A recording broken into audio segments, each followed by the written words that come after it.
reflect on the close linkages between the HLPF's team and the realities and challenges that are faced at the subnational level. We look forward to learning more about the experiences and solutions, as well as the specific challenges at the local and subnational levels.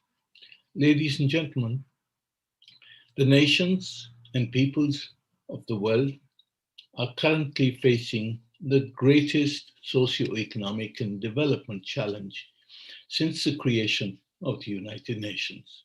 The COVID-19 pandemic has imposed unparalleled human suffering and has reversed hard-fought development gains of at least a decade. Achieving the SDGs and addressing the climate catastrophe have become much more challenging. More than ever, we need close cooperation with and partnership between all sectors of society, as well as among all member states. As President of the Economic and Social Council, I have worked with UN member states and other stakeholders on several fronts, including on mobilizing the financing required to respond to the pandemic and the sustainability to rebuild economies, for investments in sustainable infrastructure, and for the productive application of science and technology for growth and development. We need the leadership of local decision makers and their capacity to innovate, to drive change, to connect communities in order to chart a path towards a more sustainable, resilient future where no one is left behind. We need the ambition and concrete actions on the ground, especially at the local and subnational level, and for the United Nations, for governments and the private sector to work together with the local and subnational governments in different contexts and levels. I hope the discussion today will further reinforce our collective commitment to the universal realization of the 2030 Agenda, and I sincerely thank you for your participation. I wish you all great success at your event. Thank you.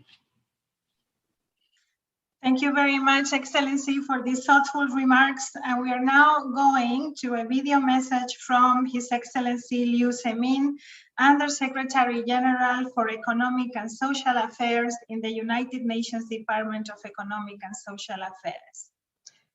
Colleagues.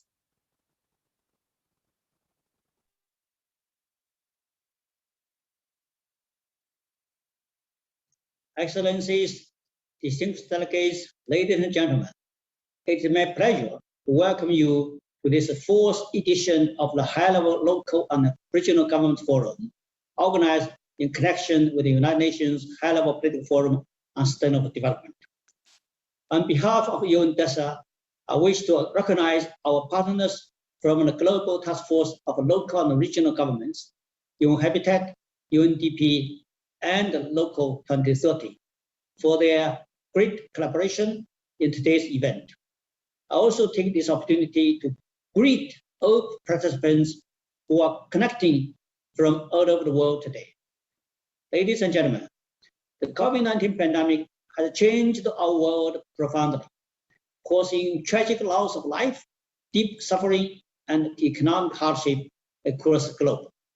The pandemic has set the world's progress towards sustainable development goals at grave risk, undermining years of development efforts.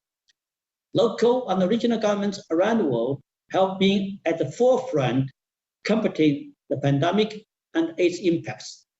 These past months have clearly demonstrated that we cannot have sustainable recovery and development without their efforts. Because of their direct link with the communities and the citizens, local and regional governments have a critical role in responding to the needs of the most vulnerable. This includes by ensuring that public services such as basic health, housing, education, clean energy, and water are functioning and safeguarded. The rapid expansion of social protection, the emergence of community resilience and development of unique partnerships at the local level have been truly inspiring to witness. Ladies and gentlemen, the 2019 United Nations SDG Summit committed to empowering and supporting the critical role of cities, local authorities, and communities in realizing the SDGs. An analysis of 2020 voluntary national reviews presented by member states at the high-level political forum last year showed that in many instances, the implementation of SDGs relies on concrete policies at the local level. As the Secretary of the high-level political forum, UNDESA is committed to ensuring robust monitoring and review of progress in SDG implementation at all levels. In this context, it is encouraging to see how the local and the subnational reviews, also known as voluntary local reviews, are picking up pace. And while the voluntary local reviews are not directly mandated by the 2030 agenda, these reviews have proven useful to drive localization and accelerating SDG implementation.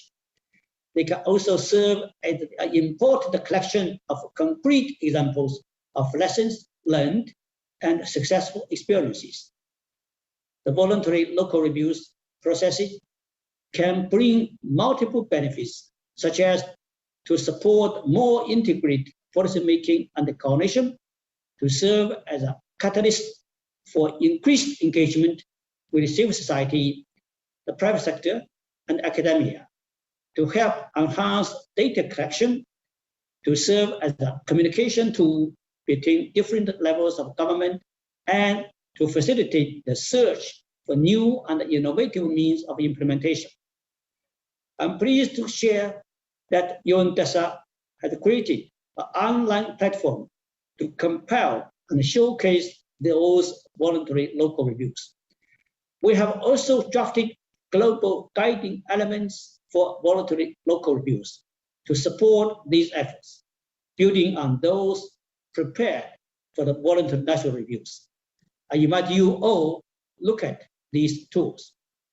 UNDESA has also been collecting examples of SDG implementation efforts by all actors to shine the spotlight on practices that truly work and could be scaled up by others.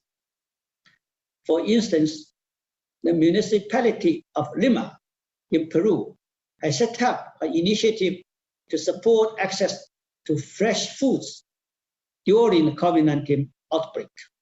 To date, over 3,000 families have been trained, ensuring vulnerable people's livelihoods and basic needs.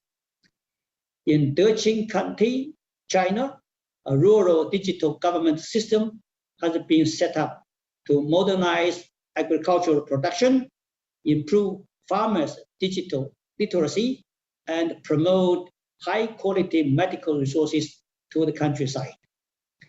I take this opportunity to invite all of you to register your SDG acceleration actions through the digital online platform set up by UNDESA.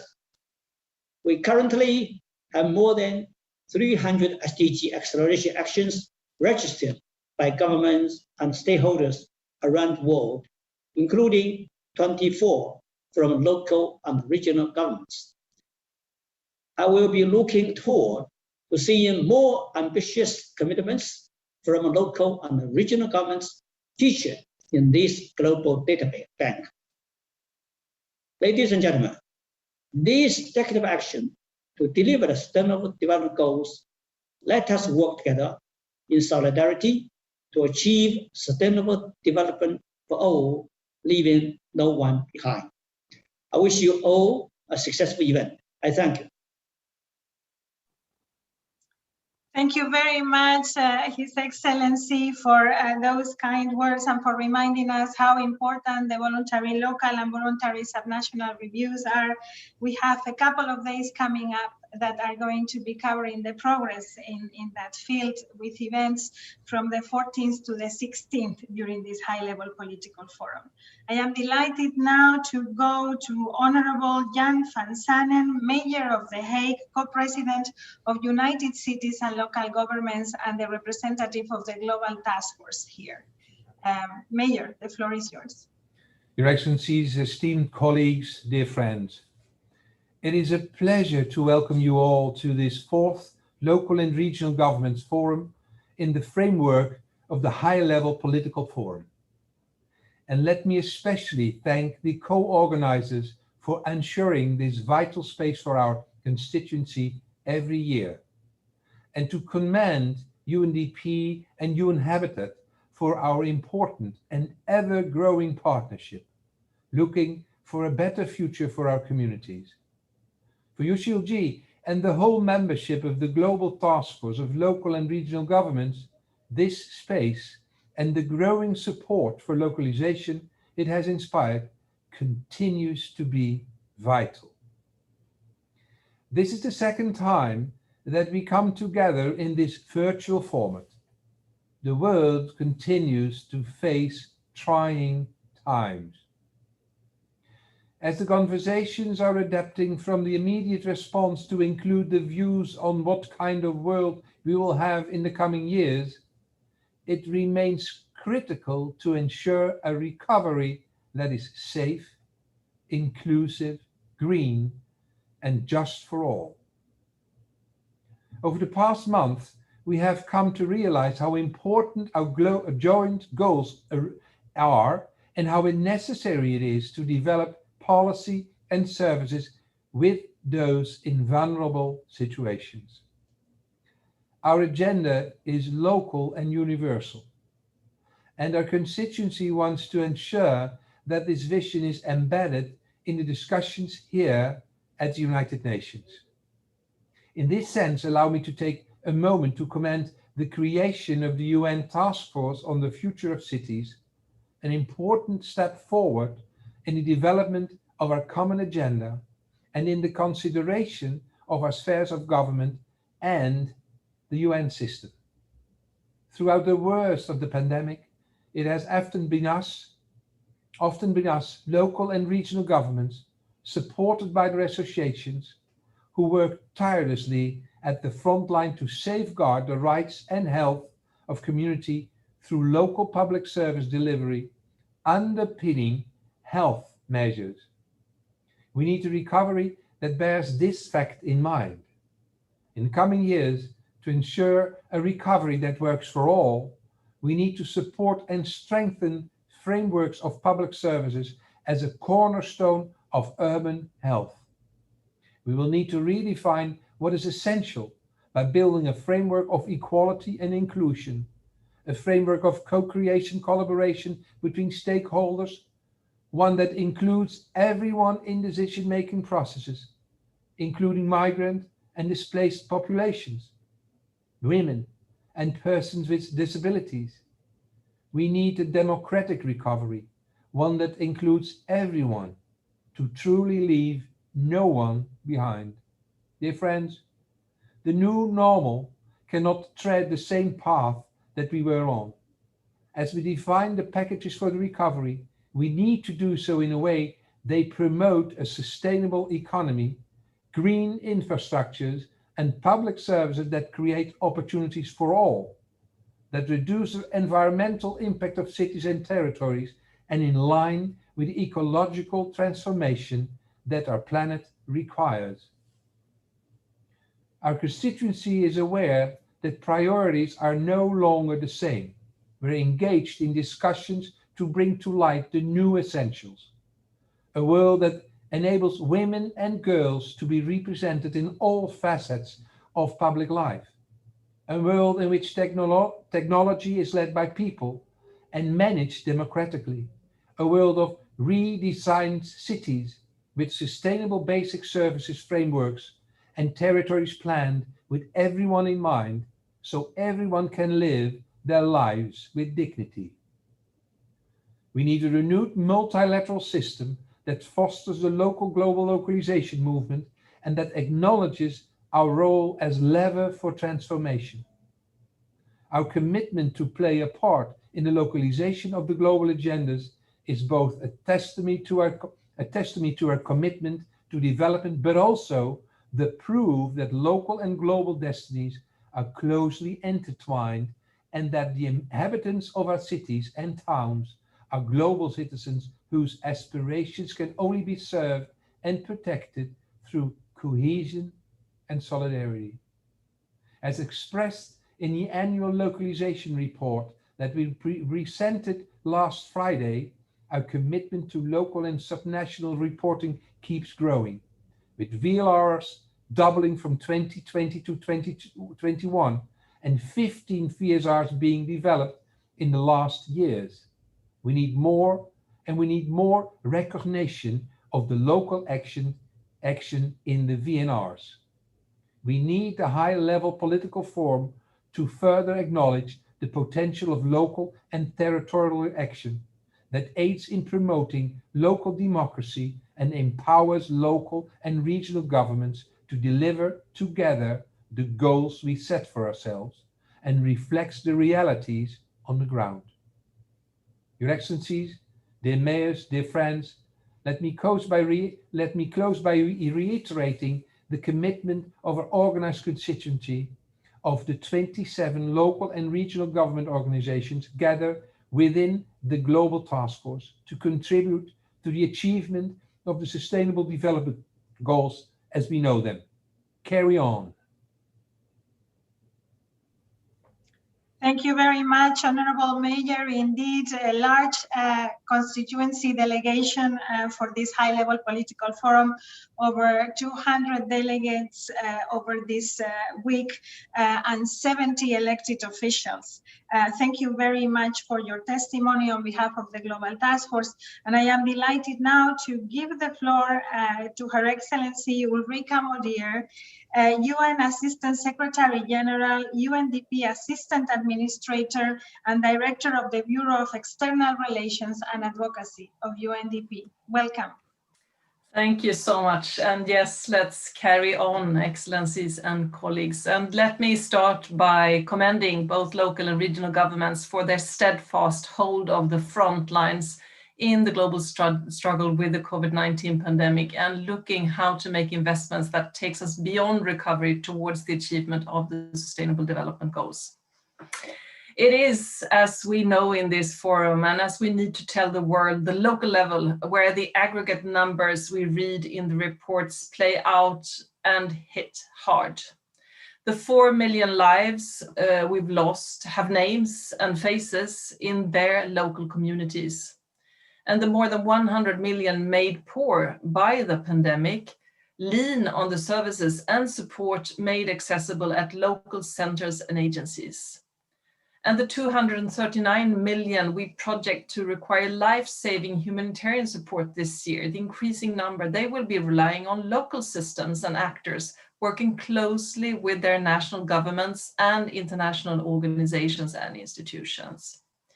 It is in this role at the front line, as government closest to the people and as government able to take the local and the global and vice versa, that establishes local governments as essential in securing a recovery and a future that is inclusive, that is sustainable, and also resilient.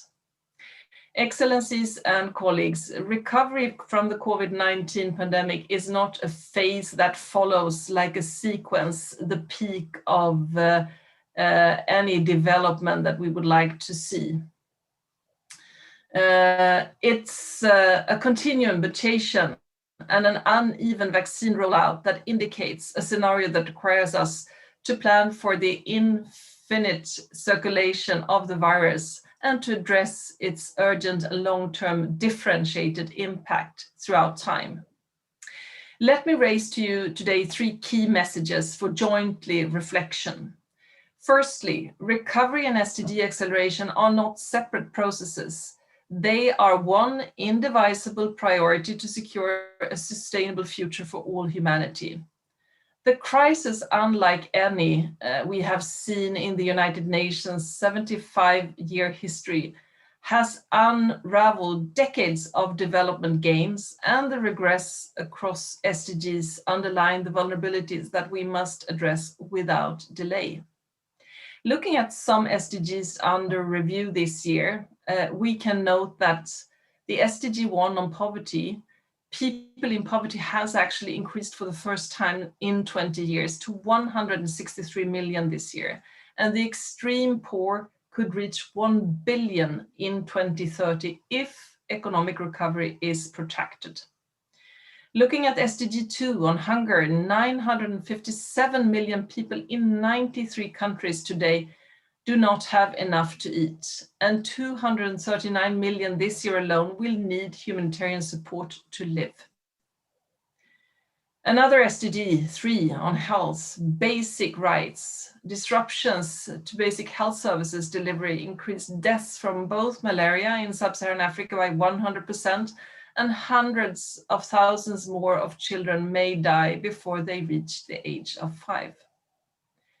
And then, of course, looking at SDG 10, as we need to do increasingly across the world, within countries, between countries. SDG 10 on inequalities. The pandemic, as we know, hit the most vulnerable the hardest, and the differentiated impact of the pandemic continues in the vaccine inequality playing out today as we speak. Our efforts need to go beyond the immediate palliative return to normal and aim to eradicate the very things that render whole communities, societies, and economics vulnerable. Secondly, we need to keep in mind that the local dimensions of global trends and challenges are with us, and we need to ensure the multi-level governance and coordination that serves all communities across the local to global continuum. Local action and SDG localization are not mechanisms for guaranteeing spaces for local actors, but rather processes for ensuring local global alignment on priorities that affect us all, for anchoring local communities at the core of what we do. And the voluntary local and subnational reviews are, of course, very valuable in this regard. Everyone should look closer at them and learn from them. Thirdly, we need to build local capacities for a future tied to global shifts. All levels of governments have been seriously affected by the pandemic, but local governments emerge as the front line of crisis management during the pandemic, as I mentioned in the beginning. And in many countries, they are the responsible for many of the services and operations supported by local revenues, and they have borne pressures to an extent never seen before, and support is needed. I look forward to hear the recommended action of local communities around the world throughout this forum. The recovery trends point to a long period of uncertainty. This is what we see with UNDP. But the strong resolve of communities from the local to the global, we will see to that we can get humanity back on track towards 2030. Thank you so much. Thank you very much for those thoughtful remarks and for acknowledging the important role that local and regional governments have been playing during this pandemic and that will need to be playing for a new future, a renewed, better normal. I am now very pleased to welcome Her Excellency Maimouna Moudsharif, UN Assistant Secretary General and Executive Director of the United Nations Human Settlements Program. Welcome, Maimouna. The floor is yours. Thank you very much, Emilia. Thank you very much, and Mr. Akram, President of the United Nations Economic and Social Council, ECOSOC, Mr. Liu, Under Secretary General of Economic and Social Affairs, Department of Economic and Social Affairs, UNDESA, Ms. Ulrika, Assistant Secretary General of UNDP, Mayor Van Zenen, Mayor of The Hague of the Netherlands, Excellencies, distinguished speakers, colleagues, friends, ladies and gentlemen. A very good afternoon from UN Habitat, Nairobi, Kenya. It is a very great honor and privilege for me to join the opening of the Local and Regional Governments Forum. I also would like to take a moment to share my condolences at the passing of the Mayor Geoffrey Makubo, Mayor of Johannesburg, a long-time colleague and friend, a leader and visionary. Along with him, my thoughts go to all victims of the COVID-19 pandemic, which has been unprecedented in at least a generation at its scale and impact. So since its first edition in 2018, the Local and Regional Governments Forum has become a central moment in convening the local government's constituency and in elevating its voice within the HLPF and more broadly in a global debate on sustainability. In addition, the forum has traditionally been a stage for multi-level and multi-stakeholders exchanges, and I am therefore glad to see many national governments and amongst the panelists, along with representatives from civil society and the private sector. So, Excellencies, partners, and friends, none of us will be able to overcome the unprecedented challenges posed by the COVID-19 pandemic alone. We are all in this together.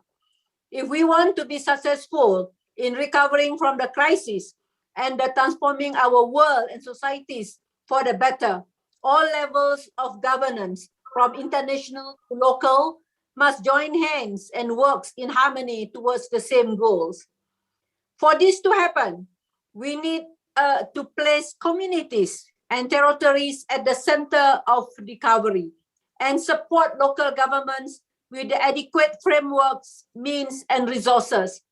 The pandemic has shown us the importance of local and regional policy making, planning, and public service provision, critical to preserve our communities' health, safety, and well-being, and the cornerstones on which the recovery should be based.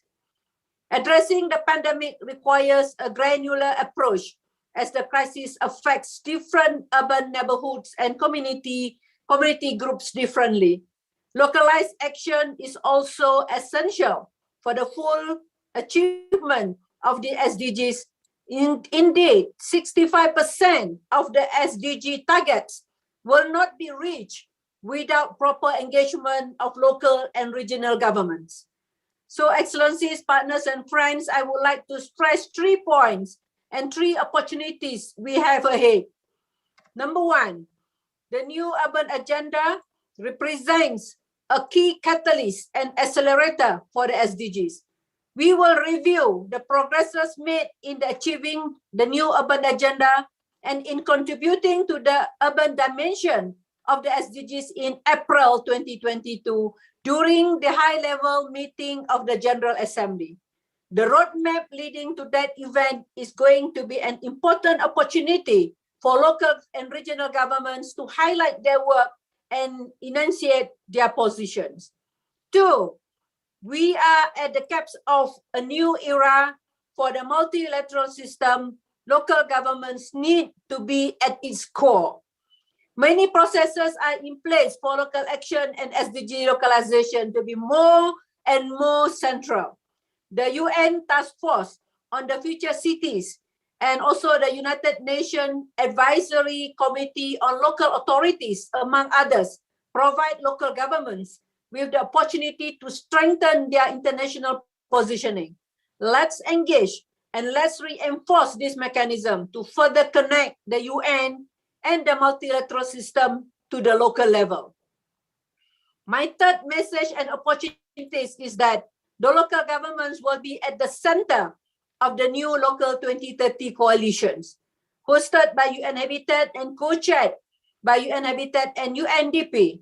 The Local 2030 coalition will be a new revamped UN-wide initiative for localizing the SDGs, with a prominent role of the Global Task Force on Local and Regional Governments. The coalition will bring together national and local governments, business and academia to join hands and resources for the localization of the SDGs. This coalition will be launched in September during the SDG moment. So, Excellencies, colleagues, and partners, let me conclude by congratulating all the partners that tirelessly work to organize of this forum, and thanking all the speakers that will animate the debate in the next 2 days. So UN Habitat, as the UN agencies leading the work with local government, stands ready to work with you, and I invite all participants and institutions present today to join forces with us to support and strengthen the local government movement worldwide and make the SDGs a reality for all, leaving no one and no place behind. And I wish you all a very fruitful event. Thank you very much for having me this afternoon. Over to you, Amelia. Thank you. Thank you very much, Excellency, for those encouraging and passionate words. And thank you for reminding us that we cannot leave anyone and also no place behind. And in that very spirit, we are going now to the next segment. As you know, we have 2 sessions before us, one today and one tomorrow. During this the session today, we will be covering local public service and good health and well-being, and also another panel on reducing inequalities and fostering social inclusion. We are going to start with the first panel that is going to be facilitated by the able hands of Ms. Lara Blanco, Deputy Director of Sustainable Development Unit in the Executive Office of the UN Secretary General. I wish you all the best, Lara, and thank you for these past months of partnership and co-creation. Thank you very much, Emilia. And first of all, congratulations to all the co-partners and organizers of this forum. It is an honor for me to be able to facilitate this first panel. So, Excellencies, distinguished speakers, dear colleagues and friends, welcome to the first panel of the 4th edition of the Local and Regional Governments Forum. Allow me to share my warm greetings, especially to all the participants, speakers on behalf of the Executive Office of the Secretary General, the Local 2030 Coalition, and the UN-wide Initiative on Localizing the SDGs. So the title of this session is Local Public Services and Good Health and Well-being, as Emilia rightly said. We will have the honor to hear the perspective of 6 speakers. We have a tight agenda because we are meant to finalize by 9:15.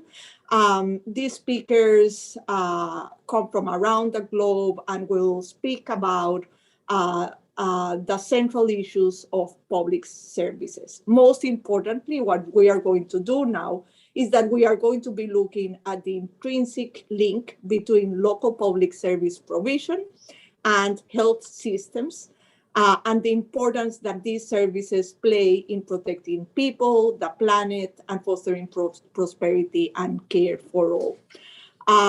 As COVID-19 brought light to the essential role that local and regional governments and public service provision has, it also brought to the fore the structural deprivations and inequalities that existed in our societies and that are deeply rooted in our urban settings as well. Millions turned and still rely on their closest level of government, their local authorities and their frontline staff. People seek guidance, support, and responses to the threats posed by the pandemic. And SDG 3 needs an effective public service for successful implementation. So we're going to be listening to the voices of local governments and engaging in structural dialogue with local governments and other actors. I'm happy to say that already in the high-level political forum last week, we heard consistently about the important role of local governments, and we saw this productive engagement between different actors. But local public services need to be one of the cornerstones of the recovery process and mitigate the impact of other potential future crises, and they need all of our support. So let's hear about the experiences of these 6 speakers. I will pass the word to our first speaker of the day, the head of the Sakha Republic, Mr. Aysen Nikolayev. Mr. Nikolayev, you have the floor. Уважаемые коллеги, для меня огромная честь выступать сегодня на нашем форуме по повестке дня в области устойчивого развития до 2030 года. Якутия является крупнейшим регионом России. Мы имеем площадь 3 миллиона квадратных километров, где проживает чуть менее миллиона человек. Более половины площади у нас занимает территория Арктики. Последние 1,5 года мы вместе со всем миром, конечно же, переживаем очень серьезные, невиданные ранее вызовы, связанные с COVID-19. За это время мы все пришли к пониманию, что насколько уязвимой может быть человечество и наша глобальная система перед новыми проблемами. Вместе с тем, пандемия COVID-19, на мой взгляд, стала триггером совершенно иных подходов к защите общественного здоровья, как ключевого достояния наций, как важнейшего фактора устойчивости сообществ и экономики. Позвольте очень кратко рассказать о тех инициативах, которые мы начали реализовывать в Якутии, определив сбережение и приумножение здоровья наших жителей ключевым приоритетом на предстоящий год. Учитывая безусловную важность здоровья жителей для благополучия нынешних и будущих поколений, я объявил время с 2021 года по 2030 год десятилетием здоровья в Республике Саха-Якутия. Задачи на это десятилетие поставлены масштабные. Прежде всего, это формирование новой культуры общественного здоровья, мотивация каждого жителя к ответственному отношению к своему здоровью. Важнейшее направление – это развитие современной системы здравоохранения, ориентированной на человека, учитывающей условия жизни в самом суровом климате на планете. В том числе это создание персонализированной модели медицинской помощи, развитие высокотехнологичной медицины, профилактики и реабилитации. Новый уровень развития и прямого участия науки в охране здоровья, в сохранении генофонда коренных народов Якутии, в том числе коренных малочисленных народов, также ключевая задача – десятилетие здоровья. В условиях пандемии ключевое значение приобрело цифровизация медицинских услуг. В том числе это расширение системы удаленного медицинского консультирования. За прошлый год у нас в этой системе проведено 20 тысяч видеоконсультаций. Телемедицинская сеть у нас будет развиваться и дальше. Уже в этом году мы создали цифровую платформу «Здоровая Якутия» с широким спектром цифровых услуг в сфере охраны здоровья, в том числе для диспансерного наблюдения за теми людьми, которые переболели ковидом. В ближайшее время мы запускаем национальный биобанк, расширяющий возможности генетических исследований и диагностики наследственных заболеваний. Проектов у нас немало, включая аспекты кадровой политики в медицине, создание условий для круглогодичной физической активности наших граждан, организации здорового питания. Словом, на колоссальных территориях, миллионы квадратных километров, в самых отдаленных наших районах, мы должны сделать так, чтобы жителям нашим в полной мере были доступны современные методы профилактики, ранней диагностики и лечения заболеваний. Тот же опыт и те глубокие изменения, с которыми мы столкнулись из-за ковида, они позволяют извлечь ценные уроки. Понимая и принимая здоровье в широком понимании этого смысла, мы, безусловно, имеем в виду не только физическое, но и социально-духовное благополучие и здоровую среду жизни человека. Уверен, сейчас наступило время активного использовать потенциал местных региональных властей, определить новую повестку, которая учитывала бы опыт борьбы с масштабными вызовами, такими как пандемия COVID-19 или глобальное изменение климата, и уникальные условия конкретных территорий. С этой целью мы создаем в Якутии Совет по благополучию и устойчивому развитию при главе республики, совет, в который я пригласил авторитетных экспертов, в том числе с мировым именем из разных других стран. Он призван выработать путь устойчивого развития, учитывающий особенности региона, климатические, географические, демографические и культурные факторы. Мы надеемся, что выработанные подходы, наши эффективные проекты могут быть масштабированы в северных арктических регионах всего мира, где исходные условия жизни сопоставимы с нашими. Уважаемые друзья, я искренне благодарю вас за внимание. Мы готовы к самому широкому сотрудничеству в рамках повестки дня в области устойчивого развития до 2030 года и локализации целей устойчивого развития. Всем желаю здоровья и успехов.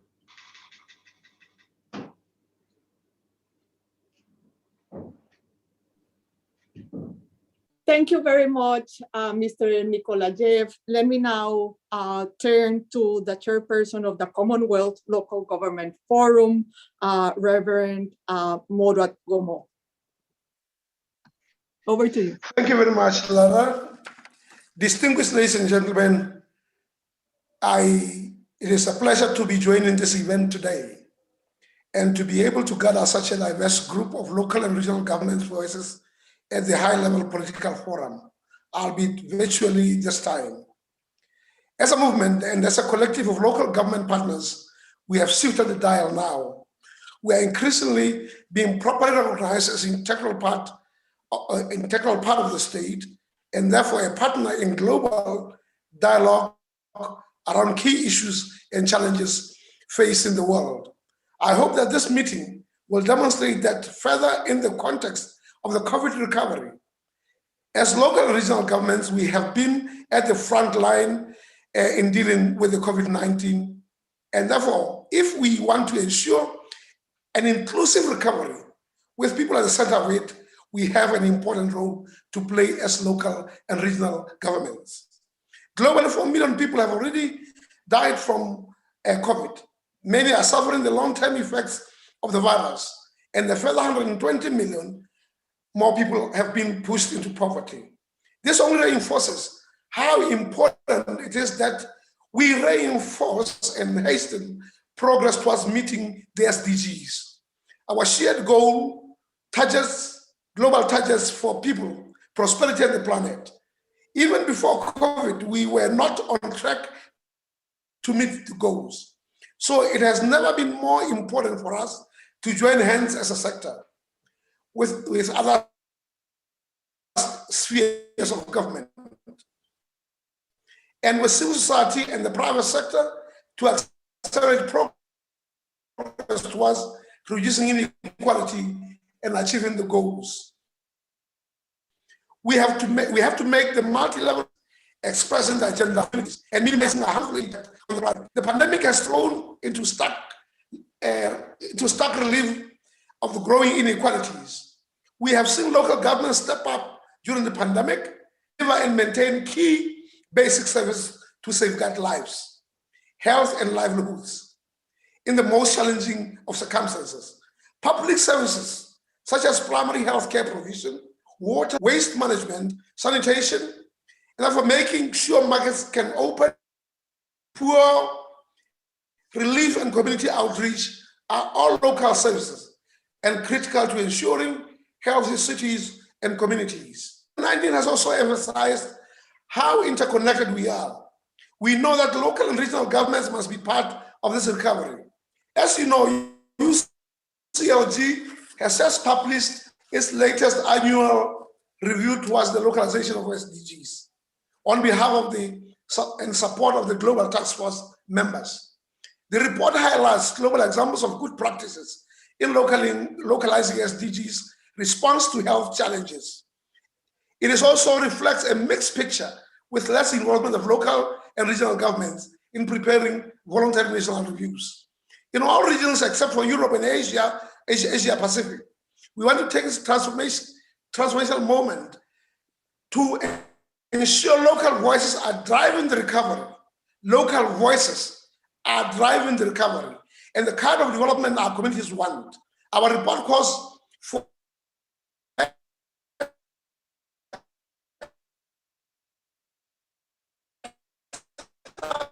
align global, regional, national, and local development strategies more closely. Local and regional governments' role in national coordination mechanisms. Ensure and enhance local and regional governments' role in multilateral decision-making. Distinguished ladies and gentlemen, in summation, local public services are central to health and well-being.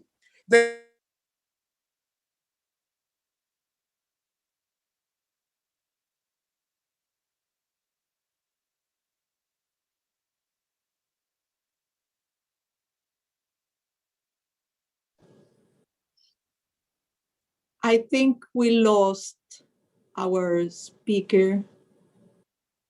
Is it the case for everyone, or it's only me that is having problems here? He is having problems, Lara, so I suggest we go to the next one. Yes. Yes. Okay. So sorry for that. So we will try to see if he reconnects. We're moving then to the mayor of Polokwane, president of Salga, South Africa, Tembisile Karimen. Yes. Over to you, please. Thank you very much. Let me start by greeting all my excellencies, the Excellency, the President of the United Economic and Social Council, His Excellency Under Secretary General for Economic and Social Affairs, Mr. Zenmin, UNDP Administrator, Mr. Steiner, and our UN Habitat Executive Director, Ms. Sharif, Director of City Alliance, Dr. Greg Munro, representatives of the United Nations, dear Mayor van Zanen and representatives of the Global Taskforce, and everybody who has individually joined us from different corners of the world today. All protocol is observed. Allow me to take this moment to join your colleagues, as some who have come before me, to honor the memory of the Mayor of the City of Johannesburg, Mr. Geoff Makhubo, a fellow mayor, a fellow local government combatant, a South African to the core, and a champion for local government. And of course, a champion of the rights of all the people, no matter where they come from. This pandemic has and is still continuing to cost us daily. It is costing us lives, it has costed us jobs, and has brought an incredible stress to our systems of service delivery. What is more, the crisis stemming from COVID-19 pandemic has shown the intrinsic link between local public service provision and the health systems, the importance that these services play in protecting people, the planet, but also fostering prosperity and caring for all. So local and regional government, sustainable policy making has been critical to preserve our community's safety, linking health systems, public services, and the universal development agendas. Basic services are essential, and yet they're at a precarious state at the time in which we are, and in many cities and regions all over the world.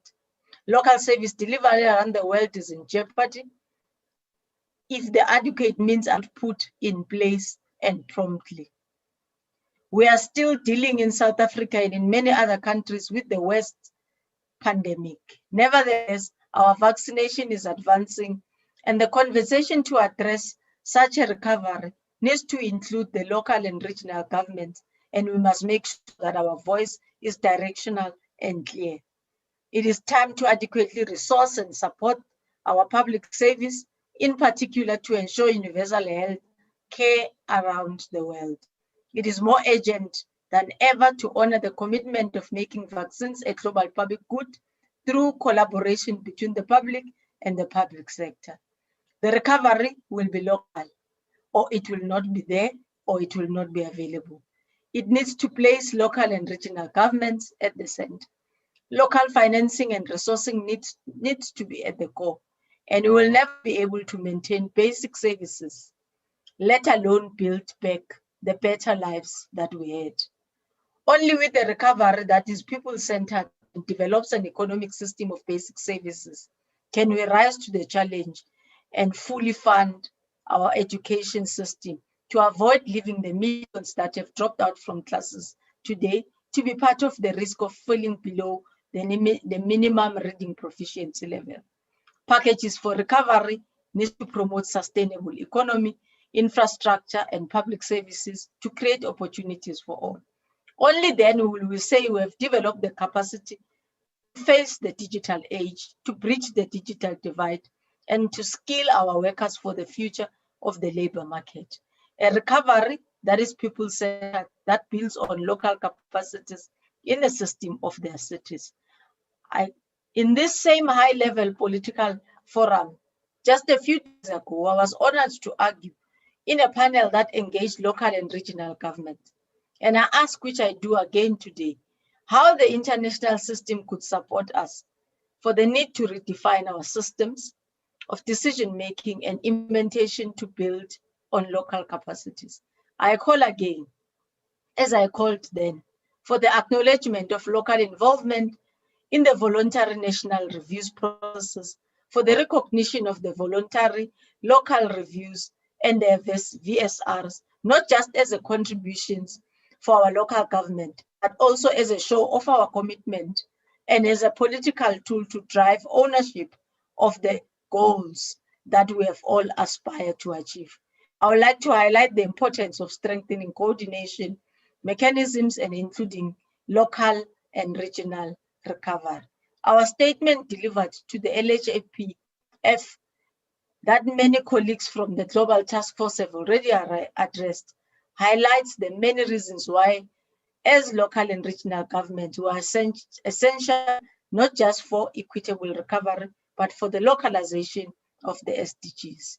Allow me to echo these words as my own, as well as we call for the equality-driven system that fully engages our local and regional governments and the association for the international systems and national governments to promote the necessary reforms to strengthen the role and resources of local regional governments. I would like to end by reiterating our commitment to the localization of the universal development agendas to ensure that all people are protected and that no one is left behind, and that we can rebuild our relationship with ourselves, with our governments, and with our planet in a sustainable and durable way. I thank you. Thank you very much for those words. Allow me now to turn over to Carolina Cose, Mayor of Montevideo, please. Over to you, Mayor.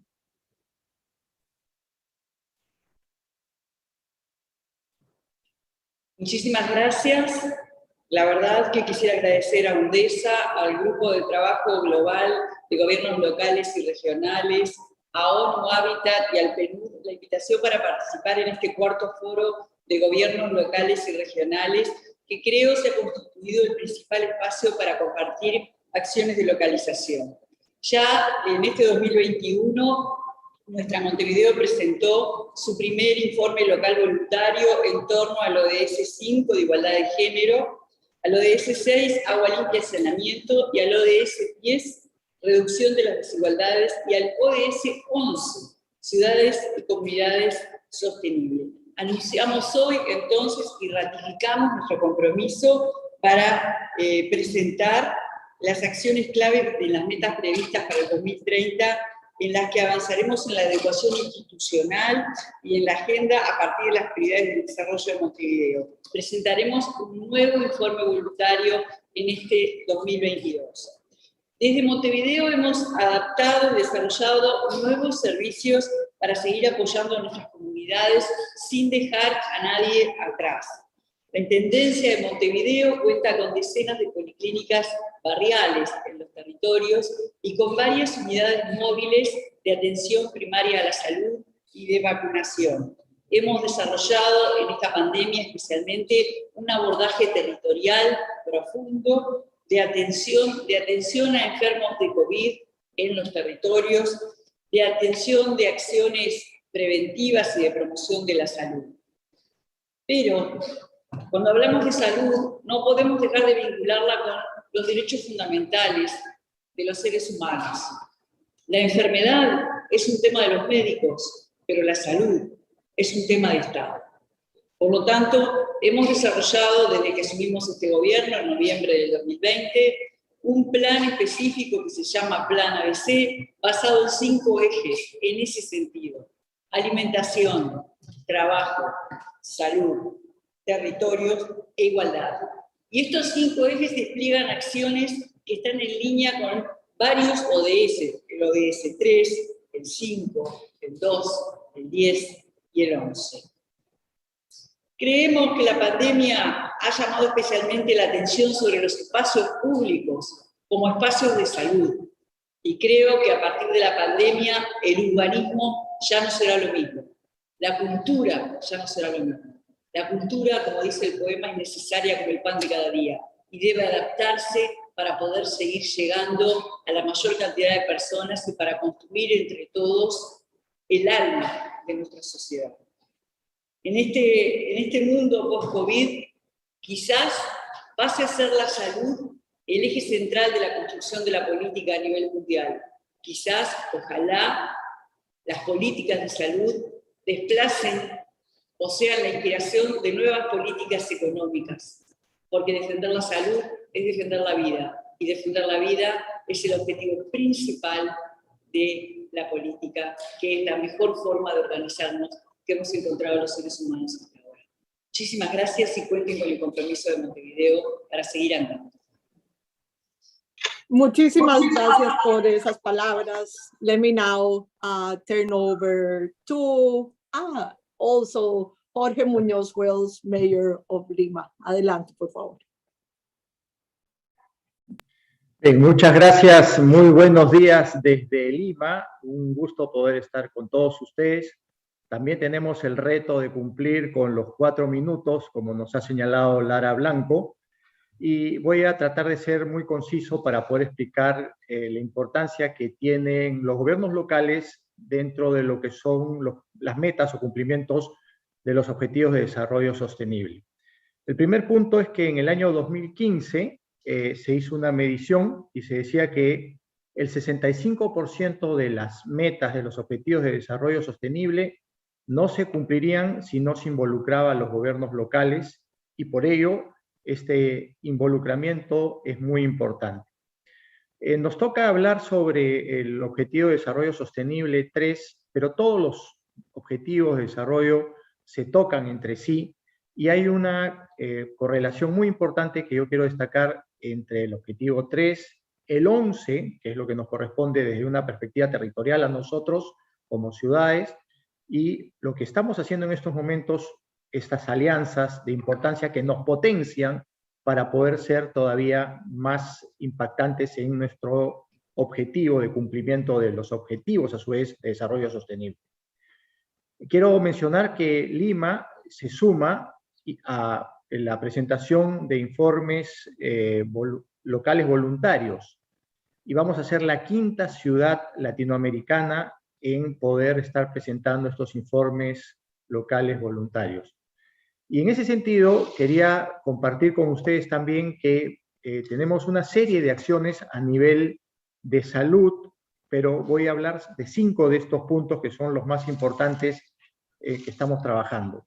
El primero, como quiera que nuestra sociedad o nuestra ciudad tiene una fuerte incidencia en anemia infantil, estamos trabajando para niñas y niños de menos de 36 meses, un programa para combatir la anemia y buscar que se puedan revertir los números tan negativos que tenemos. Hoy ya tenemos capacitados a más de 14.000 madres, padres o ciudadanos que han participado en esto. Pero dentro de lo que es la pandemia, algo que ha cobrado una importancia muy grande es un programa que se llama Lima Te Cuida. Si bien es cierto, la municipalidad no es una autoridad sanitaria como hay en otras partes, en otros lugares, estamos colaborando intensamente con la autoridad sanitaria que es el Ministerio de Salud. Y con este programa Lima Te Cuida, que tiene elementos de georreferenciación, se sabe dónde hay más necesidad para poder actuar desde una perspectiva sanitaria. Y en ese sentido, lo que se hace son llegar con pruebas de descarte para poder saber si existe o no el COVID y a partir de ese momento comenzar a armar una serie de estrategias. Rápidamente menciono que una de las cosas que también hemos hecho durante esta época es la creación de nuevos albergues. Un albergue importante es la Casa de Todos, que se utilizó en un espacio donde tradicionalmente se realizaban corridas de toros. Ahí se hizo en la Plaza de Hacho, que es una plaza que tiene muchos años de historia. Ahí se hizo un albergue temporal que hoy en día ya lo hemos transformado en otro lugar como un albergue definitivo.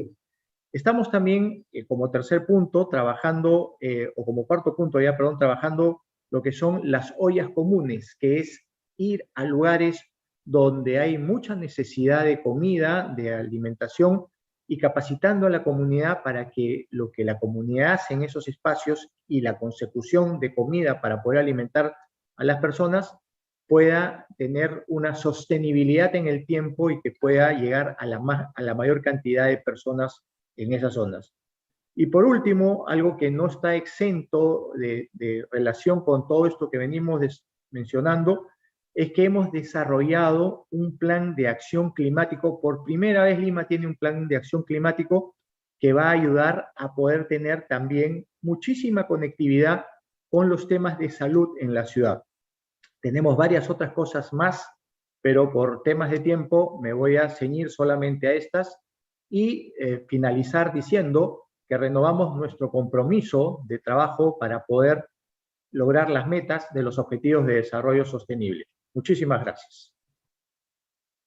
Muchas gracias, señor alcalde. Le agradecemos muchísimo por su presentación. Allow me now to turn over to the president of the Norwegian Association of Local and Regional Authorities, Mr. Bjorn Anil Gram.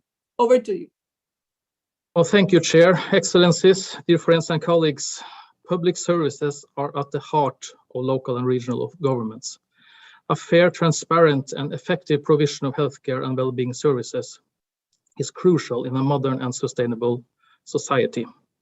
The COVID-19 pandemic has created an unprecedented situation and tested our national and global systems for intragovernmental dialogue, collaboration, and seamless service delivery across tiers of government. In my country, Norway, the municipalities have, in accordance with the law, high degree of authority when it comes to infection control. And in this pandemic, local authorities have been instrumental in keeping the level of contamination low through implementing local measures and undertaking contact tracing and testing, as well as vaccination, in addition to ensuring that citizens are informed and taken care of. The system of local responsibility actually works. It ensures tailor-made measures dependent on the infection situation, which varies in time and across the country. And local authorities can also, like no others, involve and build partnerships with the civil society and local organizations. But of course, this localized infection control strategy also rests upon trust and close dialogue between the government and local authorities, national financing, and so on. I think that lessons learned through this pandemic also can be at help when we move forward. First, municipalities and regions will be key partners of national governments for the restoration of the economy, service provision, social life, and normal democratic functions after the pandemic. And second, when we seek to fulfill SDG 3 on good health and well-being, the municipalities, with their knowledge of the local situation and varying needs between their inhabitants, as well as their ability to mobilize civil society, they are crucial in developing effective, smart, and sustainable services. And then again, national government must ensure the local and regional authorities' capability to do their important part of the job. In Norway, within a well-developed system of universal health coverage and access to quality healthcare for all, we work with this multi-level governance approach to ensure seamless healthcare services across tiers of government. Good dialogue with a system of consultations between the municipal sector and the national government is a key tool for this. And accordingly, Norway has this year undertaken voluntary reviews of how we are working towards a sustainable future at both the national, subnational, and local level. It's quite clear that SDG 3 and most of the other goals only can be met with the strong involvement and action of local and regional authorities. Thank you. Thank you so much. So we're moving to our last speaker, Rosa Pavanielli, Secretary General of PSI. Over to you, please. Greetings to all of you, and thanks for inviting me once again to this meeting. I think it's important to remind you all that a safe and full recovery from the pandemic and the achievement of the SDGs will remain only a wish if we don't speak about those who are delivering the service that your administrations are committed to do. And therefore, the voice of workers is very much important in this context. It's not the first time that we participate reciprocally in our meetings. It's a very well-established cooperation we have with UCLG in Public Services International. And I think that our common commitment to enhance the quality of jobs, the quality of employment in public services can be considered as part of the sustainable recovery and the plan to achieve sustainable development goals. We saw the impact of unpreparedness during the pandemic. It has been reminded in some of the presentation. The WHO estimates 114,000 health workers dying during their job due to COVID. We do not have the figures for workers in other services, also because many of those services have been outsourced and it's hard to collect information. So preparedness has to be part of the recovery, and decent jobs, decent working condition, and collective bargaining has to be part of the recovery plans. We do believe that public services owned publicly and delivered publicly performed much better than privatized services. And our commitment to strengthening public services has to be shared with you. Of course, we need resources. We are all witnessing this possible agreement within the G20 for a minimum global tax for corporates and the wealth, which will bring money to our countries. We do believe that it has to be just a beginning. We need more resources, and we need more justice and equity to pay for the recovery and for sustainable communities. But one important thing is that we together, we can claim for part of those resources to be allocated to local government, because there is where services has to be provided.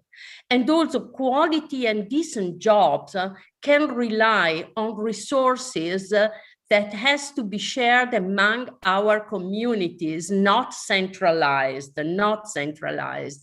I think that this can be part of a common initiative that we can lead in the future and in preparation of this G20 agreement, and can be probably part of strengthening the joint statement that we are posting. We had with UCLG and PSI with the common goals we want to achieve, and possibly look how we can transform this joint statement in concrete initiatives that we can have at regional and local level where the conditions are given. Finally, I wanted to share with you the manifesto for the redesigning of care services that we endorsed as PSI, because we do believe that the care system has to be at the heart, at the center of local government initiatives, as it showed to be the most important part of inclusiveness for millions of people around the world during the pandemic. Thank you. Thank you very much, Ms. Pavanili. And let me then thank all the speakers that have reminded us about the importance of a culture of public health, about the need for this to be inclusive and to ensure that local voices lead the recovery, which means information, for reminding us also about the power of the digital and the possibilities that we find there. Clearly, as many of you have said, the pandemic is ongoing and you are still in the front line. Efforts are underway to vaccinate all the population, and there are challenges that are long-term. We heard our last speaker mentioning the communique coming out of the G20. There's momentum. Lately, we have seen the recognition of of the role of local governments and regional authorities, not only in that communique, but in other very important documents coming out around the discussions of the COVID pandemic. Clearly, the participation of local governments is important also in broader discussions around the response and the recovery, and the Secretary General is committed to strengthening the engagement of the local governments and regional authorities with the UN. I just want to highlight as well the importance of fair and transparent provision of service delivery, as was mentioned also by one of you, which is key also to retain trust necessary for adherence to values in support of human rights, but also support to institutions, both local and national institutions. And of course, the support that frontline workers still need in delivering those services, the importance of quality of jobs in public services, and the recognition of the impact that the pandemic has had in the lives, health of these frontline workers and that of their families. So allow me then, Emilia, to go back to you, thanking all the speakers and thanking all the participants for this very good discussion. Over. Thank you, Lara, for a very good job, and thank you everybody for keeping time. And it has been really a very productive time. The panel has put through many good ideas. We are going to make all preparations for our second panel of this local and regional governments forum that is going to be focusing on reducing inequalities and fostering social inclusion and prosperity. And in order to have the backstage ready, we propose to you a quick video with a very short break. Don't go anywhere. You will be able to see some of the findings of our annual localization report, and we will be back in a minute with Greg Munro, who is going to be facilitating this second panel. Thank you again, Lara. Thank you, mayors. Thank you, partners.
Well, welcome back, and thank you for the speakers of the previous panels. As you can see from the video, many messages full of hope, of vision from local and regional governments. You have seen the links that have been shared from our annual report, but also from our joint statements as constituency to this high-level political forum.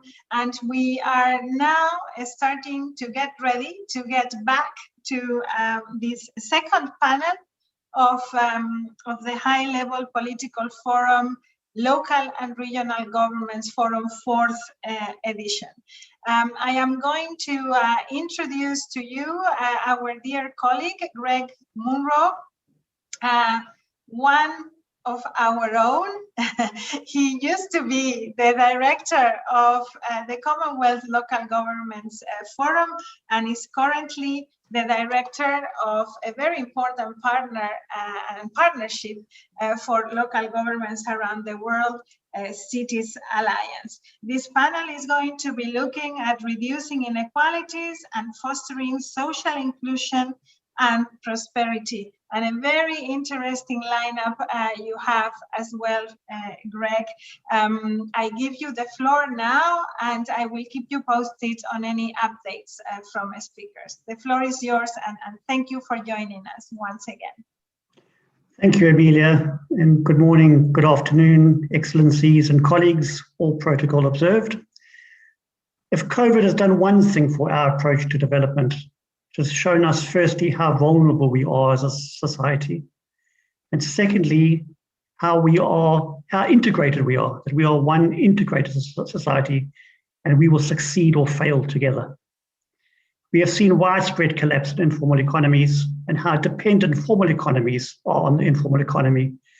We've seen over 100 million people pushed back into poverty. We have seen how many people in our world lived just one meal away from hunger. We've seen widespread food insecurity, and we've seen women bearing the brunt of the economic effects of COVID. And of course, migration will increase as an escape from the increased poverty. COVID has pushed us backwards. And now more than ever, we need to say that we are in this together. We succeed together or fail together, as I said. We therefore need integration, social inclusion, and collectiveness of action, and hence this session. Let us relook at what are some of the basic SDGs. SDG 1 is no poverty, SDG 2, zero hunger, and SDG 10 on reducing inequalities. Like the last session, we have a number of our local and regional government leaders around the world in our panel today. They will give us their perspectives on reducing inequalities and fostering social inclusion and prosperity in the achievement of our 2030 agenda and in the context of the COVID pandemic. Can I ask our speakers, because we have 8, to please limit their time to 4 to 5 minutes, no more than 5 minutes. And because I can see her right in front of me on the screen, can I go straight to Carola Gunnarsson, Mayor of Sala, Sweden, to open the session? Thank you. Thank you very much. Good morning, good afternoon, and good evening to all of you. And thank you for providing me and CMR Platforma with this opportunity to take part in today's discussion. To reduce inequalities, we need to address the urgent problems, but above all, we must work preventively. We must work hard to build sustainable societies where democracy, human rights, and gender equality are the foundation and the solid ground that we build upon. We need political strategies for this, but above all, we need a political will to change. We need tools and we need to act. Data and facts are important tools when we bring the issues of gender equality to the table. The number shows clearly that women's representation in decision-making and leadership positions are strongly underrepresented. In Europe, for example, it will take 107 years to close the gender gap in political empowerment at the current rate of progress. Our political assemblies must reflect the society. Studies shows that the threats to elected women are greater than for men, and defections are greater among women.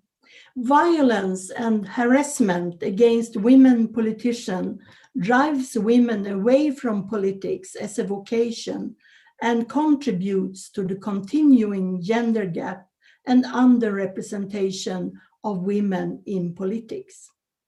It's time for everyone to take their responsibility in stopping harassment and violence against women elected representatives.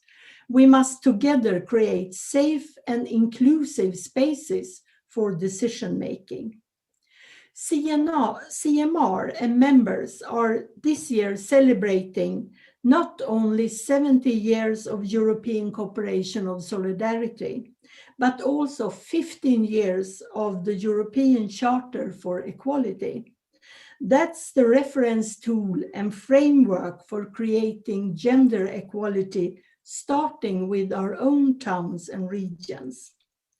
On the same topic, UCLG Africa with the REFELA is also building its own charter with the support of UCLG and CMR. It demonstrates that when we all work together from one continent to another, we can all work to change the paradigm on gender equality. Decentralized cooperation is a key means to achieve coherent and sustainable change at the global level, and it should be better recognized as such at European and international level. I therefore take advantage of my time to wish REFELA and UCLG Africa great success, because I believe that this charter, like the European one, will promote the implementation of the SDGs, because gender equality must be at the heart of all the SDGs. Thank you for your attention. These few words will help push forward our efforts to achieve a more just, sustainable, and a more resilient world. Thank you. Thank you, Mayor. Can I please go to the Mayor of San Jose, Johnny Araya?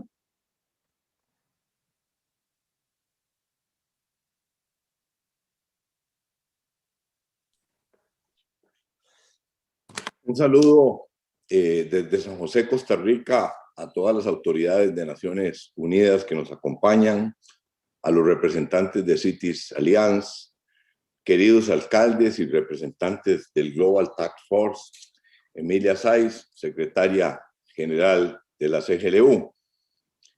Deseo para empezar reiterar los agradecimientos a los coorganizadores de este foro, que es vital para el colectivo de los gobiernos locales y regionales, así como al PNUD y a ONU Habitat por nuestro partenariado. Para aquellos que creemos en la necesidad de una gobernanza compartida, espacios como este son la prueba viva del impacto que pueden tener para alcanzar los ODS y fortalecer su localización. Ha pasado ya más de año y medio desde que el COVID-19 comenzó a causar estragos en el mundo.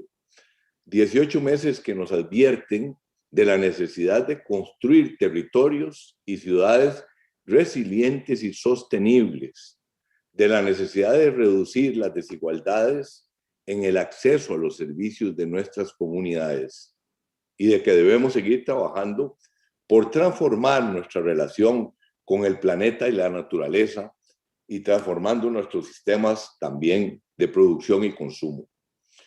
Nuestras economías, nuestros territorios aún no son lo suficientemente resilientes ni están lo suficientemente empoderados para proteger a nuestros bienes comunes y a nuestra gente, y especialmente a los más vulnerables. Y su derecho y el derecho de las generaciones futuras a un planeta habitable y saludable. Y es por esto que me enorgullece ver a nuestro colectivo comprometido con la transformación y al sistema internacional reunidos hoy con el objetivo de un foro de gobiernos locales y regionales fortalecidos. La declaración conjunta de nuestro colectivo recoge la necesidad de un sistema multilateral renovado que reconozca a los gobiernos locales y regionales como un motor, como un verdadero motor de transformación para localizar los ODS. Quiero hacerme eco de esta necesidad y afirmar que es la co-creación de la toma de decisiones y con nuestras comunidades y actores locales y con la plena colaboración entre las diferentes esferas de gobierno, la forma de acabar con las desigualdades que se han acrecentado exponencialmente con la pandemia. Y recordar también la amenazante crisis climática que estamos viviendo, que vemos cada día con los récords de temperaturas de las últimas semanas en Canadá y en los Estados Unidos, con fenómenos climáticos cada vez más adversos como las sequías y las inundaciones. Una verdadera transformación ecológica requiere que seamos parte de las decisiones que afectarán a las comunidades que representamos.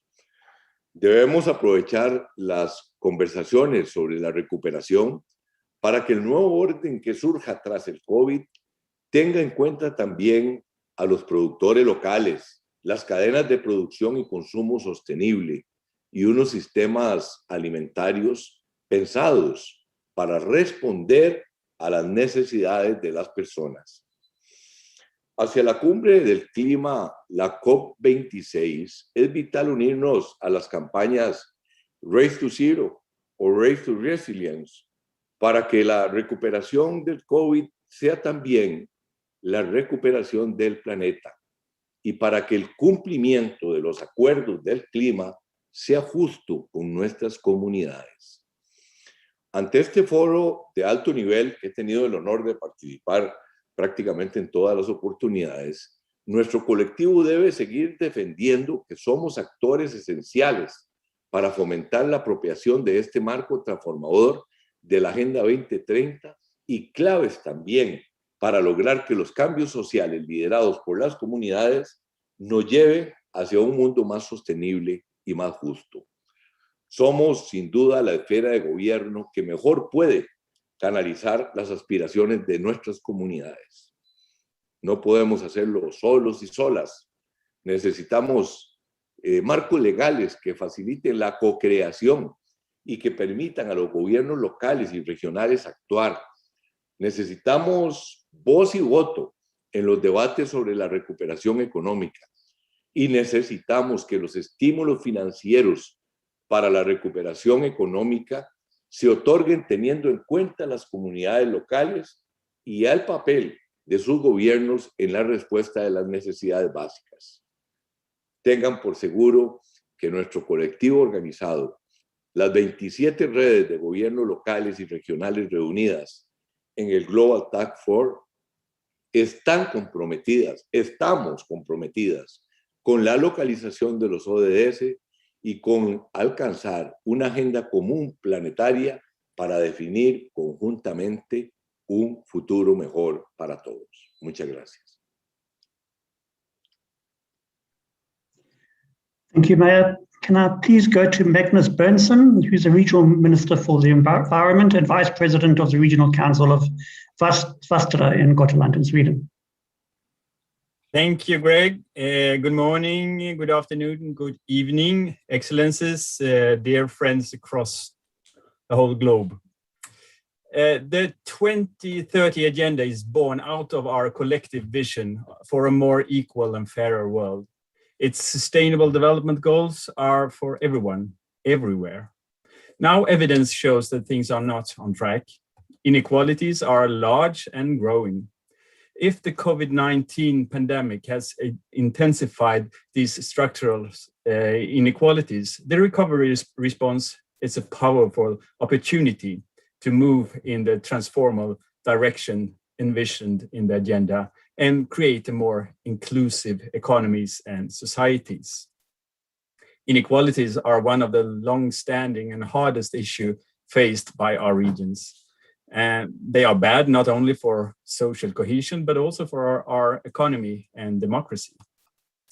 That's why the local and regional governments are committed to continue to champion social inclusion as a way to tackle inequality and build more prosperous, equitable economies.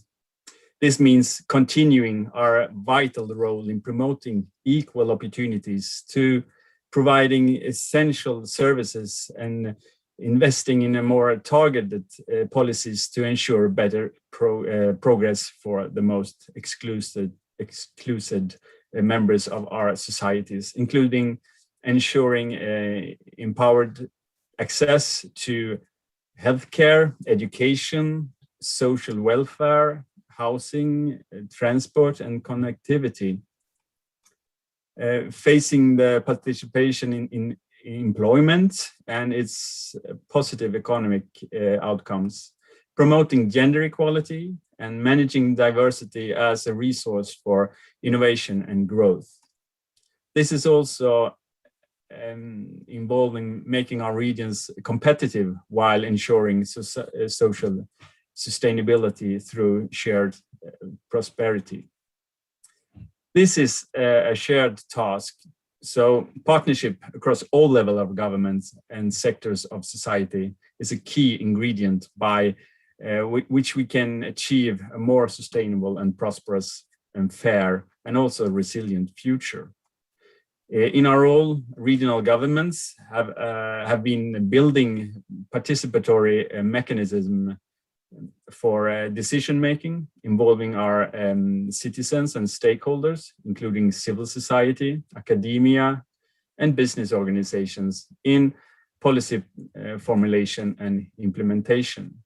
Our engagements with these diverse groups of society includes the most excluded, and that allows us to make our policies more efficient and get a more impact on the society, and delivering a better outcome for the communities we aim at to support. An enhanced multi-level governance is also a key enabler of the transformational change we need to meet our objectives of leaving no one behind in the post-pandemic world. Thus, this calls that national governments effectively include and support local and regional governments in implementing their national recovery plans and SDGs strategies through structured mechanisms where we can have formal roles and representation. Living up to the Leave No One Behind commits on the 2030 agenda, and that is considerable a task, but also a necessary and overdue one. We, regional governments, remain committed to continue our efforts and cooperation with other actors and levels of government in working together to form a greater inclusion, to build back a fairer and fully realized 2030 agenda and its goals. Thank you. Thank you. Can we go to the Philippines? Mayor of Makati, Abigail Benay, I think you've got your video off. There you are. Over to you, Mayor. Sorry about my internet's a bit unstable. Anyway, good day to everyone.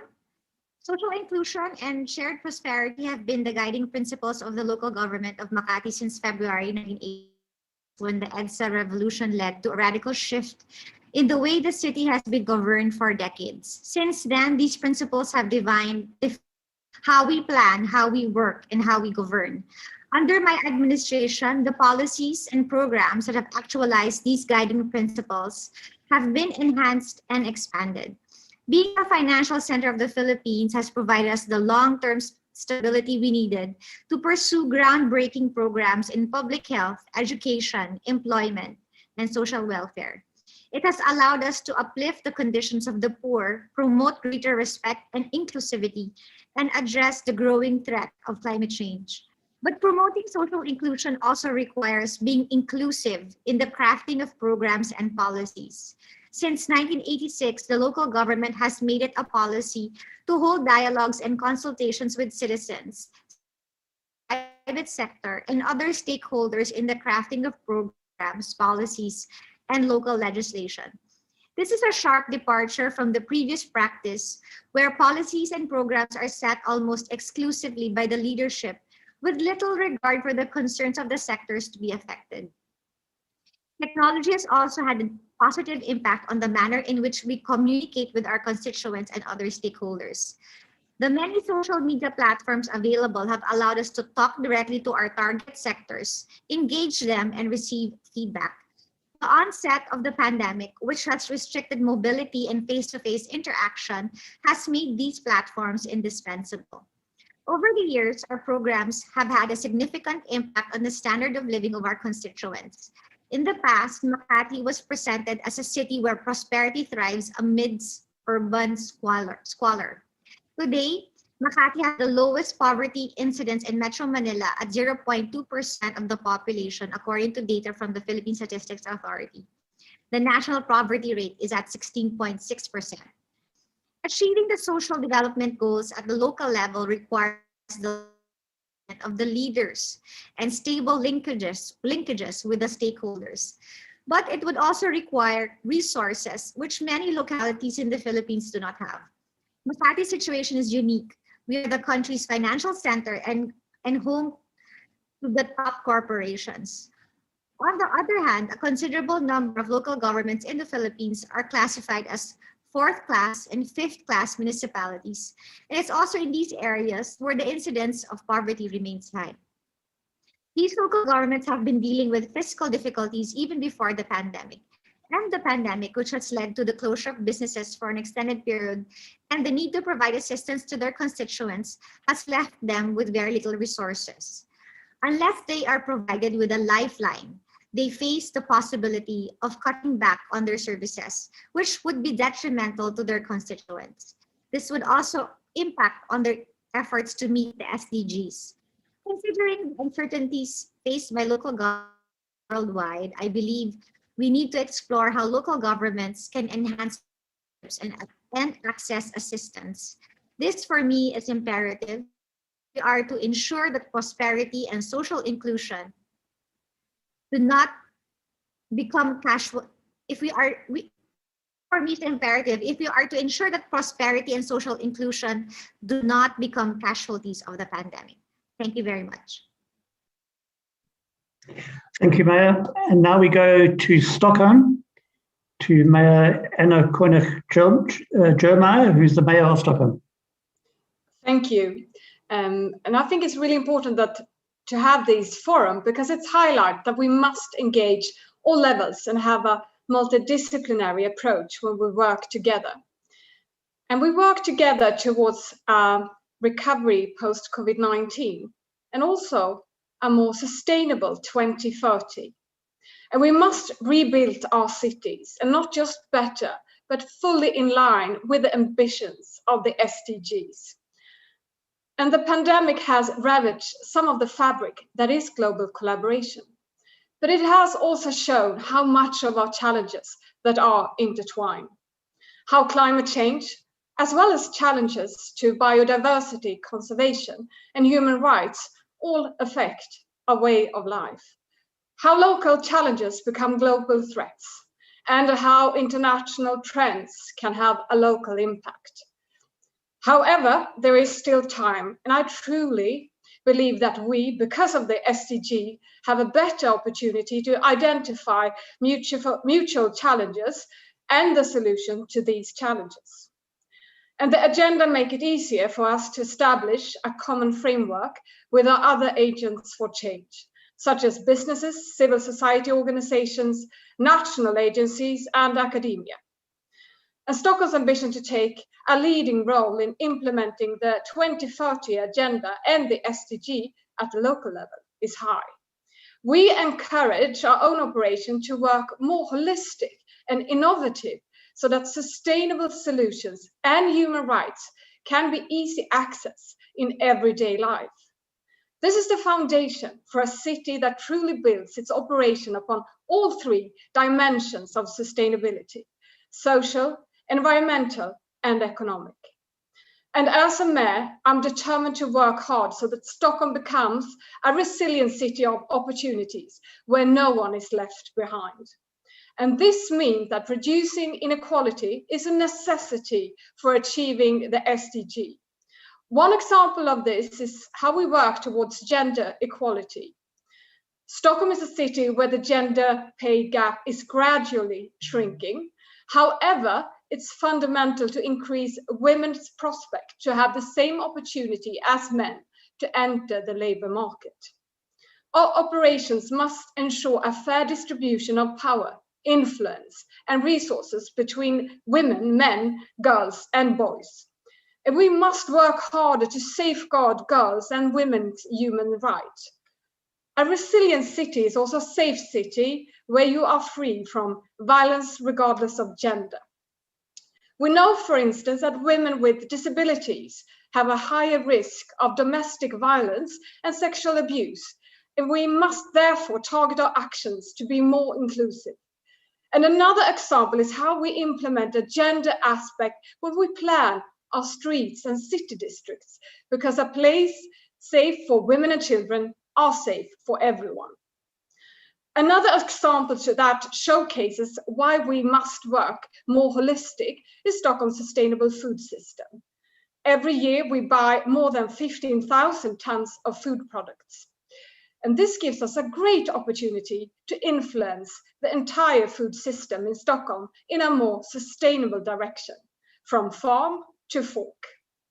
Our food strategy makes it clear how we can provide the people of Stockholm with a good, nutritious, and safe food, but also how this should contribute to our goal of becoming a climate positive city in 2040.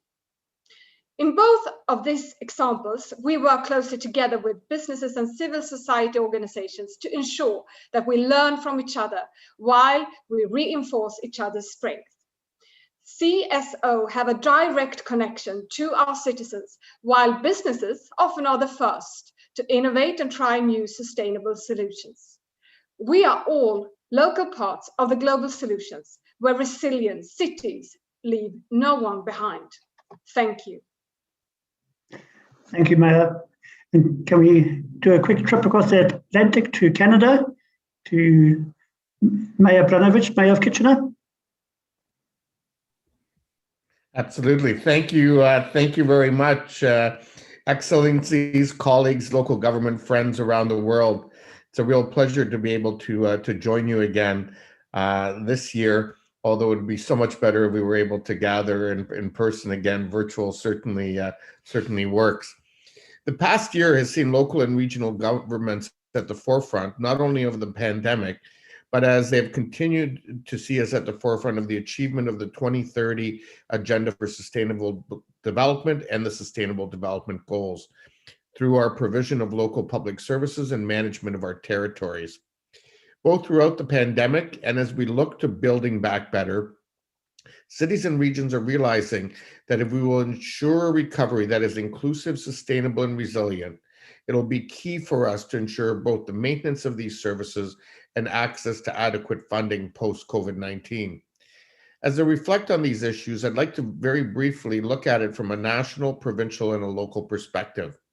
While local governments had limited resources to respond to the pandemic, in Canada's case, our response was really predicated on a high level of collaboration between both the federal and provincial governments. With all the adversity related to COVID-19 that impacted our cities, our people, our residents, our businesses, and our organizations, we have collectively all risen to that challenge. From a national perspective, it quickly became apparent that cities were in desperate need to ensure their ongoing financial viability because of the losses that we were incurring in terms of not only responding to COVID-19, but also losses that were being experienced in our transit systems, in our recreational service provision, and in so many other areas.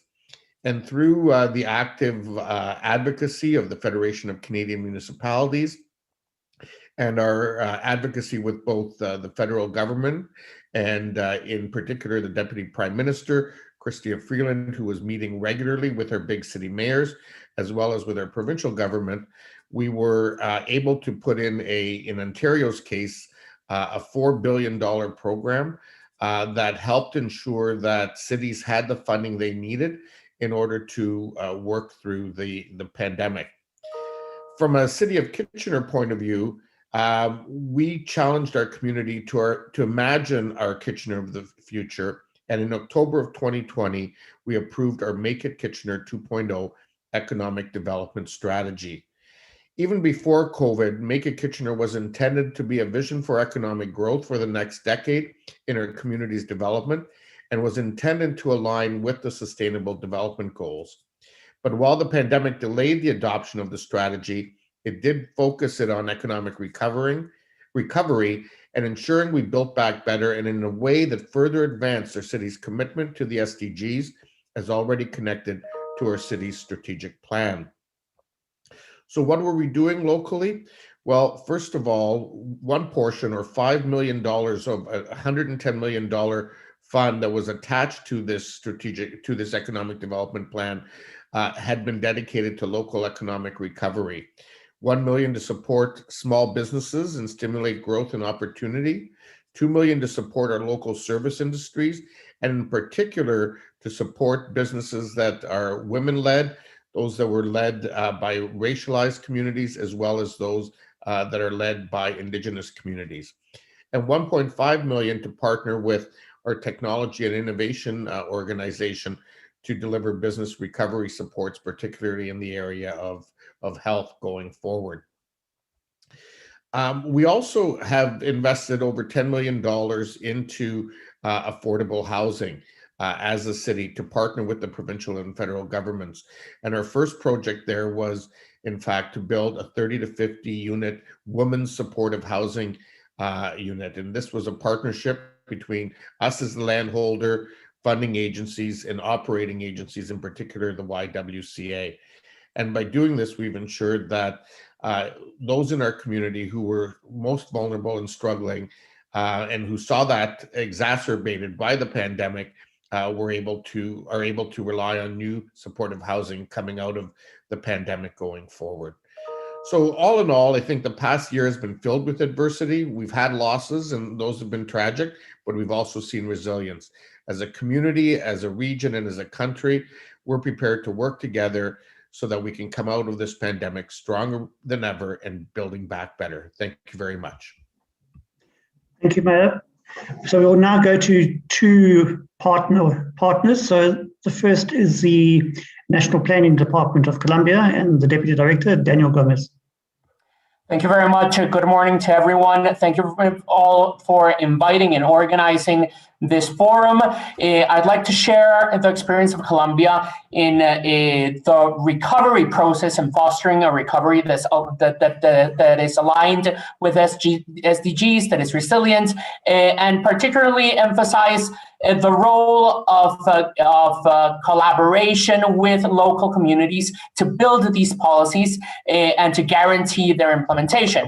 First of all, I'd like to highlight that over the last couple decades, Colombia made remarkable progress in the fight against extreme and moderate poverty. I'm going to focus in my remarks particularly on SDGs 1, 2, and 10, but of course, I think that the SDGs are a guiding light in terms of the structure of these recovery processes and how to guarantee that they don't only respond to short-term goals, but also to a long-term vision of sustainability and inclusion. In the case of Colombia, between 2012 and 2019, the incidence of monetary poverty decreased by 3.7 percentage points. In rural areas, poverty dropped 8.9 percentage points. In 2019, our multidimensional poverty index showed that 17.5% of the population was in a condition of poverty, and this was an improvement of 1.6 percentage points compared with 2018. In other words, 650,000 people overcame conditions of poverty and vulnerability between 2018 2019. 2019 and 2020, as in the rest of the world, represented significant setbacks in terms of our fight against poverty. Between 2019 and 2020, 3.5 million people entered into poverty and 2.8 million people entered extreme poverty in Colombia. This was despite of our best efforts to implement urgent measures to absorb and to mitigate the impact of COVID on poverty. In total, we managed through a set of non-conditional cash transfers, conditional cash transfers, VAT compensation schemes for the poorest households to absorb more or less 60% of the fall in income for the poorest households, 40% for the poor. So instead of having an increase of 10 percentage points in poverty during 2020, we managed to have an increase which was dramatic, nevertheless, of 6 percentage points, but we did manage to prevent 4 percentage points increase in poverty because of these immediate responses. The government's response was not only limited to social policy, we also had an immediate response including households, firms, government actions, and we had aligned with this immediate response a policy of recovery with these criteria of sustainability and inclusion. These policies were designed in collaboration with civil society, with the private sector, with academia, with local governments, with local organizations, and the policy agenda refocused on recovery during 2020. In all of these policies, SDGs are embedded. They are absolutely aligned with our national planning and our national planning department goals, and as well as our national development plan. The long-term goals of sustainability and inclusion with a special focus on local governments is particularly important. We're now implementing this policy, and the institutional response included all of these social programs as well as support for formal employment with a gender focus. This was very important, as others have said, the differential impact of COVID on the youth, on women in labor markets has been very significant. As for SDG 2, it is worth noting that understanding the importance of nutrition in early childhood and the objectives of reducing mortality rates were important before COVID, but they were even more important after COVID because we want to protect human capital, which is one of the mechanisms by which the short-term impact of COVID can translate into longer-term effects on social mobility, on the fight against poverty. From the beginning of this administration, from the National Development Plan of 2018, we launched a work plan against child malnutrition, and this has been reinforced during COVID to prevent vulnerable children from vulnerable households to fall again into poverty and to have long-lasting effects. The World Food Program, together with the First Lady, launched the project Innovation for Nutrition, aimed at promoting innovative solutions on food security and nutrition. We think that this will accelerate the target defined by SDG 2, not only in Colombia, but also in Latin America and the Caribbean. This multi-stakeholder initiative seeks to generate new approaches around nutrition and food security through innovative solutions that empower vulnerable populations with an emphasis on women, youth, and ethnic communities. In terms of of the impact on labor markets. We've seen that both with the sectors where women had higher participation, as well as the burden on women of housework, represented a very differential impact in terms of higher unemployment rates for women as compared to men. The government has included gender perspectives in all the recovery process, including support for formal employment with an extra incentive for women. And we're now working on gender equality policies, as well as household work policies that recognize the time used and the time spent by women caring for children, caring for the elderly, and caring for their households. Provision of basic education services, and in particular for migrant populations, has also been an emphasis. I think that recovering educational systems, educational trajectories has been key in our recovery process. This is one of the big challenges in terms of our work with school teachers, with local governments, and it will be key not only to secure the human capital of this generation, to secure social mobility during the next 10, 20 years, but also for immediate recovery as different sectors involved with the educational sector are recovered and start working again. All of these issues have to do with leaving no one behind and reducing inequalities. SDG 10 has to be our main framework in terms of alleviating all the social tensions that have arisen because of COVID. Reducing inequality in Colombia requires tackling both structural conditions as well as implementing short-term strategies. Colombia, I think, has built a very innovative and modern social security system. We are reinforcing it, including conditional and non-conditional cash transfers, subsidies to the elderly, compensation of taxes on consumption, free access to tertiary education, among many other efforts to understand and to improve the workings of the labor market during this recovery period. So lots of challenges ahead, but I think that COVID was in Colombia and the rest of the world also an alarm bell and an opportunity to improve public policy and to recognize the urgency of the SDGs and to really be on track for this decade of achievement. Thank you very much. Thank you, Daniel. So for our final speaker, we'll go to the co-chair of the major groups and other stakeholders coordination mechanism, Mabel Bianco.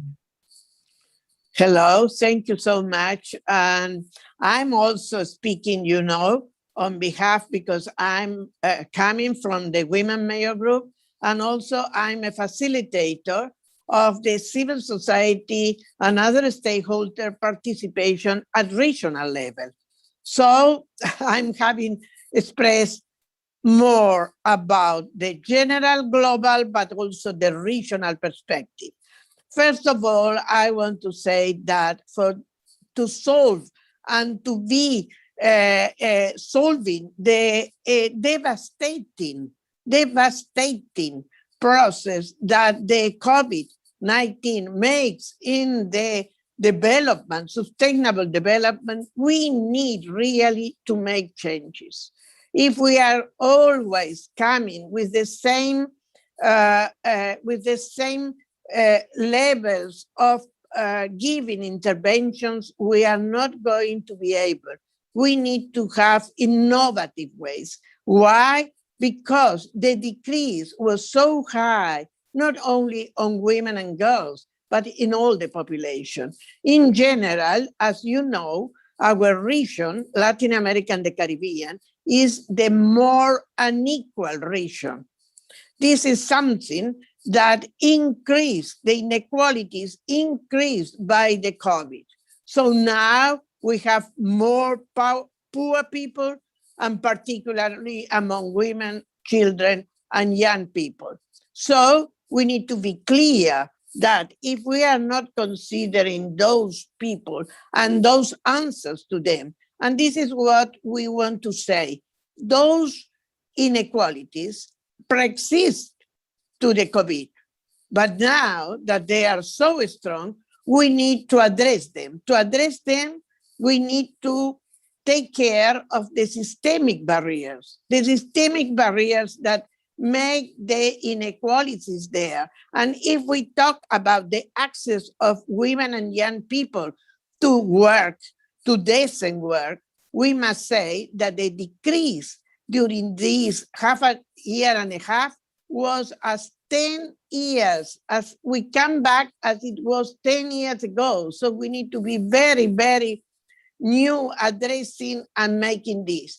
And as you know, our populations in Latin America and the Caribbean makes a lot of demonstrations about these inequalities, how they feel that they need to be addressed. So it's very important that we have a more balance in the participation of civil society. And when we say, don't leave anyone behind, we say no one. So we need to include those that they used to be marginalized and that now are more marginalized. And this is the poor people, these are the indigenous, these are the women, these are the collective of LGBTQI, the students, and so on. So we need the governments to be open to that and not to persecute that people, and of course, not persecute those that we are not having the same ideas, because this is the great problem. So we want to have this commitment, and we consider the local governments are the great place to where we can be more active and more related and be more able to develop joint activities.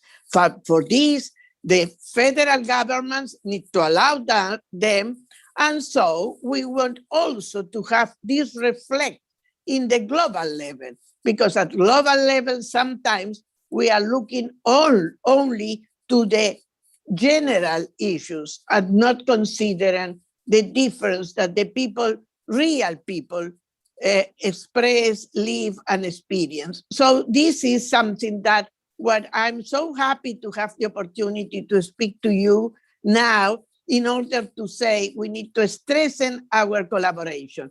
But to strengthen our collaborations means to respect each other. To respect each other is to give us the possibility to speak, not being persecuted, not be eliminated, and of course, share the differences, because the difference needs to be approached in a way that could be solved. This is what we request from governments at global, regional, and local level, and we hope this could be expressed in the ministerial declaration. Thank you so much. Thank you, Mabel. So thank you to all the panelists. I mean, your insights and experiences are valuable, and I think we've all learned listening to you. I mean, there's a couple of points I just want to make just before I hand over to Lucy, and that is, so I mean, one of the speakers actually said that having inclusion and having equality is not a nice to have. It's actually bad for your economy, and it's bad for your society, and it's bad for your democracy if you don't have it. So it's not a nice to have. And we're talking about social inclusion and shared prosperity. So we're not talking about social inclusion, but they stay poor, that people stay poor. So it's about shared prosperity as well.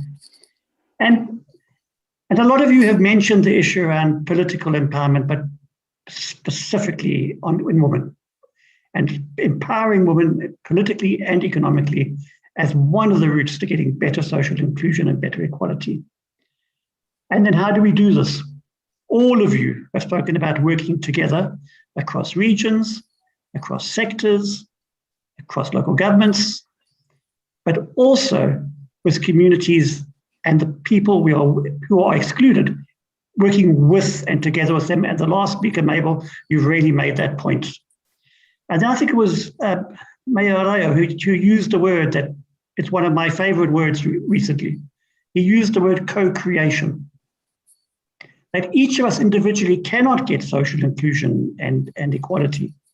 But if we work and find solutions together with our communities at its heart, we can find solutions and we can move this. And this speaks very much to the agenda of Cities Alliance. We work with the urban poor, we work for inclusion of the marginalized and the poor in getting solutions and creating social inclusion and equality. So thank you to all of you. It was music to my ears to facilitate the session. So thank you, Amelia, for allowing me to do so. So I would like to hand over to someone I know fairly well. So Lucy Slack is the Secretary General of the Commonwealth Local Government Forum, who I had the privilege of working with for many years. But Lucy's going to do the wrap up of the last few hours. Lucy, over to you. Thank you very much, Greg, and thank you very much to all of the contributors who've spoken in this session. I think I have a few kind of points that I've just jotted down, particularly interconnectedness and how interconnected we all are. And I think also the important link between public services and health, which came through extremely strongly in the first panel. I think we focus a lot around resilience and the need to build resilient communities, as Greg has just said. And then many of our speakers have talked about the challenge of resources, capability and capacity. And then finally around the need to capitalize on digitalization. And I think really what we want to talk about a little bit in this closing session is what we do next and how we actually bring this global conversation into some really targeted recommendations for the kind of action that we want to see. I think we recognize that the Global Task Force brings together a diverse group of partners, a diverse group of actors. And I think in many ways that has been absolutely our strength going forward. I think in the opening of this meeting, we heard very strong endorsement from various UN agencies around the need to work much more closely with our constituency. And that is absolutely as a result of the hard work that you've all kind of contributed towards making our global movement a strong one. And I think before I go on to talk a little bit about the statement that we have issued as the Global Task Force, I just wanted to remember the words of Mayor Gelmeyer, who said, you know, we're local parts of a global solution. And in many ways, I hope that you'll see this statement that we're now about to present to the high-level political forum as something which captures the breadth and the diversity and the varied nature of the points that colleagues today have made around the table. So I just very, very quickly want to run you through some of our asks in the statement. And the statement has a lot of contextual information and background information, but I think we're calling on 11 key changes, 11 things that we as the Global Task Force feel are going to be critical for us moving forward. So the first will come as no surprise is to call for strengthening health services and universal vaccinations for all. So bolstering multi-sector, multi-stakeholder governance of the international system to respond to emergencies. We're also calling for the uninterrupted support of all spheres of government in ensuring health and human rights protection. All of those issues we've talked about today around inclusivity being an absolute right for everyone, and especially to the most marginalized and already structurally disadvantaged parts of our populations, including migrants and displaced persons. We're calling on the HLPF to be more in line with the Paris Agreement and the IPCC findings for all efforts in the recovery to be geared towards delivering a green and just recovery, and thus also contribute towards reducing greenhouse gas emissions in order to keep global warming to the 1.5% target. And then we call to associate local and regional governments in the definition and implementation of the recovery packages to ensure a safe, green and just recovery, and I would include in that also a resilient recovery, unlocking the means of implementation for local and regional governments to allow an equal, inclusive and sustainable recovery as strategic sectors to achieve the SDGs. And that's something that has resonated across our discussions today. And then we call on the international systems and national governments to promote the necessary reforms to strengthen the role and resources of local and regional governments. So empowered local and regional governments are necessary with adequate regulatory frameworks that encourage the alignment of national and territorial plans with the SDGs to ensure universal access to quality public services. And I feel very strongly that this phraseology around empowered local and regional governments must include regional and local governments that have the necessary resources to play that role fully in ensuring that our communities are able to build a sustainable and a resilient recovery. I'm stopping at that point, and I'm going to hand over to Emilia to kind of complete and take us through the final part of the statement. Emilia, over to you. Thank you very much, Secretary General. Indeed, I will carry on with these asks. Our statement has two parts, one where we express all of our commitments. You have heard this from the elected officials that have been participating today, and we thought it was appropriate to run you through the asks indeed. We call to guarantee access and participation in cultural life as an antidote to all crises, and to acknowledge the essential role that culture has in the recovery for the communities, and the power that it can trigger for social justice, freedoms, innovation, and global fraternity. We also call for the recognition of the new urban agenda as an integral part of our response to COVID-19, but also as a very important trigger to achieve the SDGs. It will not be possible to achieve the SDGs, to localize them, if we don't put in place the new urban agenda, if we don't implement it adequately. We also call on the high-level political forum to recognize the critical role that migration plays towards sustainable development, and call all member states to join local governments to develop and implement policy measures that uphold the human rights of migrants and recognize the linkages between climate change, human mobility, and urbanization, identifying common action. And this new and more positive narrative around human mobility is very critical to our constituency that considers migrants not as statistics, not as numbers, but actually as neighbors. We call for the involvement of local and regional governments in the voluntary national review processes, and we call for the recognition of voluntary local reviews and voluntary subnational reviews as part of the monitoring and reporting processes, and also as part of the deliberations of the high-level political forum. And finally, we call for a system in which local governments are fully engaged, and you have heard many of our speakers calling for that. We stop here. You have an organized local and regional governments constituency that is ready to complement national and global action. And I just want to finish this first day of our local and regional governments forum that we feel very proud about, with listing to you the organizations that are behind the Global Task Force: UCLG, CLGF, IMF, ATO, ICLEI, Regions 4, Mercociudades, FLAGMA, CMR, UCLG Euroasia, Metropolis, UCLG Regions, UCLG ASPAC, UCLG MEWA, FMDB, UCLG Africa, UCSI, Orufogar, Platforma, C40, Cités Unis France, ALAS, AER, the Global Parliament of Mayors, the Mayors Migration Council, and Resilient Cities Network. All of us are the Global Task Force, and we're truly grateful for the commitment of our elected officials, and also for the support of UN Habitat, UN ECOSOC, UNDP, Local 2030, and UNDESA. Thank you very much, everybody. See you tomorrow. More to come. Thank you. Thank you, Lucy, for sharing the burden. Thanks, everyone. Bye-bye, everybody. Thanks, everyone. Bye-bye. Thank you. Bye-bye.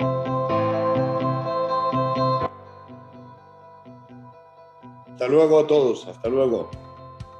Gracias, presidente.